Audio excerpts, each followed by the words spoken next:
وَلَا تُطِعِ الْكَافِرِينَ وَالْمُنَافِقِينَ، اور دیکھیے کافروں اور منافقوں کی باتوں کی پرواہ نہیں کرنی. یہ بہت امپورٹنٹ بات ہے، یہ قرآن حکیم میں ٹاپک بار بار آیا. چاہے کوئی شخص کتنا ہی نیک کیوں نہ ہو، بہرحال دنیاوی اعتبار سے جب اسے دعوت و تبلیغ میں تکالیف سے گزرنا پڑتا ہے تو ایسے لمحات انسان کے اوپر آ جاتے ہیں. کچھ تو اس پہ خود آتے ہیں اور کچھ جو اس کو سمجھانے والے ہوتے ہیں نا، وہ اس کو اس قسم کی مت دے رہے ہوتے ہیں، یار تیرے چھوٹے چھوٹے بچے نے کیا ہو گیا، تو اللہ دے بندے، تو ٹھیکا لے دین دے کام دا. ٹھیک ہے، پوری دنیا جنہوں پتا ہے، لوگوں نے پتا ہے نماز پڑھ رہے ہیں، پڑھتے رہے. اب یہ اتنا خطرناک کھیل لوگ کھیل رہے ہوتے ہیں کہ ہم اگر یہ دعوت لے کے کھڑے ہوئے ہیں تو ہم اپنے بیاف کے اوپر کھڑے ہیں. کیا نہیں، نبی علیہ السلام کے اوپر. صحیح مسلم میں حدیث ہے کہ مومن وہ ہے جب برائی دیکھے تو ہاتھوں سے روکے، ہاتھوں سے نہیں روک سکتا تو کم از کم زبان سے روکے. اگر زبان سے نہیں روک سکتا تو دل میں برا جانے، لیکن دل والے کو انڈوس نہیں فرمایا ذالک اضعف الایمان، یہ تو بالکل لولا لنگڑا قسم کا ایمان ہے. کیا ہم زبان سے بھی کسی برائی کو برائی کہنے کے لیے تیار نہیں ہیں؟ اور دل پہ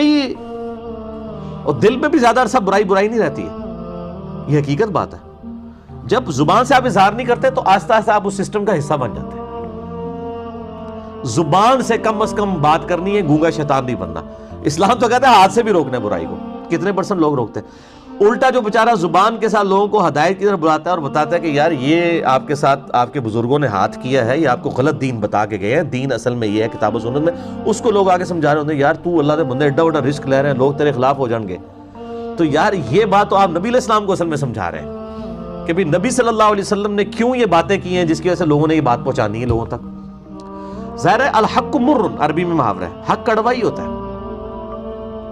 آپ جتنے مرضی ایسا انداز میں بات کریں، جو حق اور سچ بات ہے وہ چبھ جاتی ہے اگلے بندے کو جس نے بات نہیں ماننی. تو اس کا کبھی یہ سلوشن نہیں ہے کہ وہ دعوت سے پیچھے ہٹ جائے. یہ بالکل غلط ہے. اور یہ آپ دیکھیں اتنا بڑا ایشو ہے کہ نبی علیہ السلام کو اسپیسیفکلی اور آپ کے صحابہ کو بھی کہا جا رہا ہے کہ آپ نے بھی جو ہے وہ کافروں کی باتیں نہیں ماننی ہے، ان کی پرواہ نہیں کرنی. وَلَا تُطِعِ الْكَافِرِينَ، کافروں کا کہنا مت مانو، وَالْمُنَافِقِينَ، اور نہ منافقین کا، وَدَعْ أَذَاهُمْ، اور نہ پرواہ کرو ان کی طرف سے آئی ہوئی تکلیف اور اذیت کے اوپر کہ یار اب جو ہے وہ مجھے ان تکلیف میں انہوں نے ڈال دیا ہے تو اب میں جو وہ دین کا کام چھوڑ دوں یا میں بیک فٹ کے اوپر چلا جاؤں. دیکھیں شعبہ ابی طالب کے اندر نبی صلی اللہ علیہ وآلہ وسلم کو 3 سال تک کس طرح گزارا کرنا پڑا ہے. بخاری مسلم میں آتا ہے سعد ابن ابی وقاص کہتے ہیں کہ 3 سال تک ہماری حالت یہ تھی کہ ہم پتے کھا کے گزارا کرتے تھے، اور جس طرح بکریوں کو مینگنیاں آتی ہیں نا، اس طرح ہمارے ساتھ معاملہ ہوا کرتا تھا. تو کیا انہوں نے دعوت کا کام چھوڑ دیا؟ اور پھر میں اس سے اگلی بات کروں گا کہ 2.25 ارب یہ چلیں احتیاطاً 1.5 ارب مسلمان ہیں.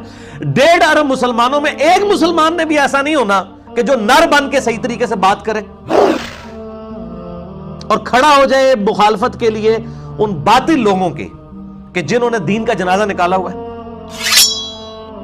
اور وہ یہی سمجھتا رہے یہ کوئی اور کام کرے گا. بھئی کون کرے گا کام؟ جس کو سمجھ آئے گی وہ کرے گا. کیا ہم اللہ تعالیٰ کو یہ جواب قیامت دن دے سکتے ہیں؟ قطعاً نہیں. یہاں تو لوگ غلط باتیں ممبر کے اوپر بیان کر کے چلے جاتے ہیں، اور پھر جو بیٹھے ہوئے ہیں ان کو ٹینشن شروع ہو جاتی ہے. وہ اپنی ٹینشن ریلیز کرنے کے لیے انجینئر صاحب کو فون کر دیتے ہیں، وہ جی آج فلاں مولوی صاحب نے ممبر کے اوپر یہ بات کر دی ہے. تو میں پھر ان سے پہلا سوال کرتا ہوں کہ بھئی آپ کو نہیں پتا انہوں نے بات غلط کی ہے؟ کہتے نہیں پتا ہے. تو ساری دنیا کی مصیبتیں ان کا بوجھ میں نہیں اٹھانا اکیلے بندے نے. آپ کی زبان نہیں اللہ نے آپ کو دیا، آپ گونگے شیطان ہیں کہ آپ کم از کم اس لیکچر کے بعد ہی ان کو بند کمرے میں لے جاتے ہیں اور کہتے ہیں کہ حضرت صاحب یہ آپ حدیث اور واقعہ کہاں سے بیان کر رہے ہیں. یہ میری ذمہ داری ہے کہ دنیا میں جہاں کہیں جھوٹ کوئی بیان کرے گا تو میں نے پریکٹیکلی جا کے وہاں پہ لوگوں کی اصلاح کرنی ہے. اکیلا بندہ کیا کر سکتا ہے؟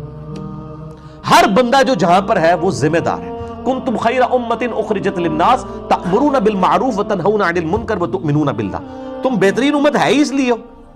نبی صلی اللہ علیہ وآلہ وسلم کی نسبت کی وجہ سے جو بہترین امت کہا گیا اس وجہ سے نہیں کہ آپ صلی اللہ علیہ وسلم کا بہت بلند مرتبہ ہے اس وجہ سے امت کا بھی بلند مرتبہ ہو گیا، نہیں، بلکہ آپ کی ختم نبوت کی برکت سے کہ چونکہ آپ کے بعد نبی کوئی نہیں آنا، نبیوں والا کام اب اس امت نے کرنا ہے. یہ ہے وجہ جس کی وجہ سے یہ امت افضل ہے، اور وہ کام امت کاری کوئی نہیں ہے.